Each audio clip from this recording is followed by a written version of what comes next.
আসসালামু আলাইকুম। এখানে একই জমিতে দুই ফসল। আগে এখানে পটল ছিল, পটল 8.5 কাঠা জমিতে 80,000 টাকা বিক্রি হয়েছে। বর্তমানে এখন লাউ গাছ তুলিয়া হয়েছে, 2.5 মাস পার হয়ে গেছে বয়স। আজকে লাউয়ের মাথায় সারাদিন কাজ করলাম, নিচে এই যে বান দেওয়া হইলো, এই যে বড় বাঁশ ভিতরে সব দেওয়া হইলো। গাছ যেহেতু শক্ত করতে হবে, এই লাউয়ের কাজ করি। বিশেষ করে আমি লাউয়ের চাষির আগে করেছি, সেই সাথে আমাকে লাউয়ের বান দিতে নিয়ে এসেছে। যাই হোক, একই জমিতে এখানে অসংখ্য ফসল আছে। অদম্য পুরুষের অদম্য ভালোবাসায় এই আবাদটা করায়।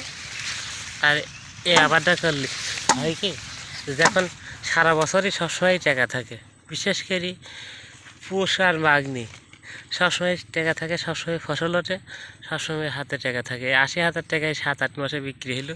এখন আবার এই বর্তমানে বয়স এক কার্তিক, অঘ্রাণ, পৌষ, মাঘ এই পর্যন্তই আবার বেচা কেনা হবে। তাতে 40,000 টাকা সর্বনিম্ন আশা করছে চাষি, বেশি হলে হবে।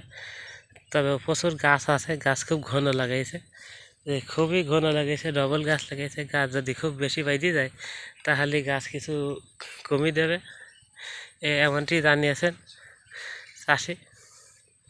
আর চাষিটা খুবই পরিশ্রমী, বাড়িতে গরু ছাগল পোষে, হাঁস মুরগি, সেই সাথে মাঠে 7-8 বিঘি জমি আবাদ করে, মানে সবসময় পরিশ্রম করে। তার ভাগ্যটা ভালো, বছরে 2 লাখ 3 লাখ টাকা করে লাভ করে চাষ থেকে। আর অন্য কোনো আবাদ থেকে এত লাভ করা একটা চাষির সম্ভব হয় না। সবজি খাতে যত টাকা, এত টাকা আর কোনো খেতেই নেই। 10 বিঘে ধান সমান এই 10 কাঠা সবজি খাত। লাউয়ের টাকা আসা শুরু হয়ে গেছে, মাশাআল্লাহ। অসংখ্য ফুল জালি, এই যে অসংখ্য সব ফুল জালি চলে গেছে, অসংখ্য ফুল জালি চলে গেছে। লাউ গাছের বয়স 3 মাস, 2 মাস 5 দিন বয়সের থেকে ফুল জালি আসা শুরু করে। গাছের চেহারা খুবই সন্তুষ্টজনক, আলহামদুলিল্লাহ। যাই গাছের যে বায় প্রতি ডোগায় সব চলে গেছে।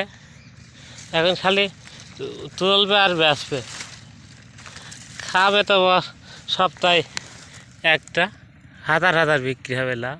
অসংখ্য টাকা পকেটে আসবে, আলহামদুলিল্লাহ।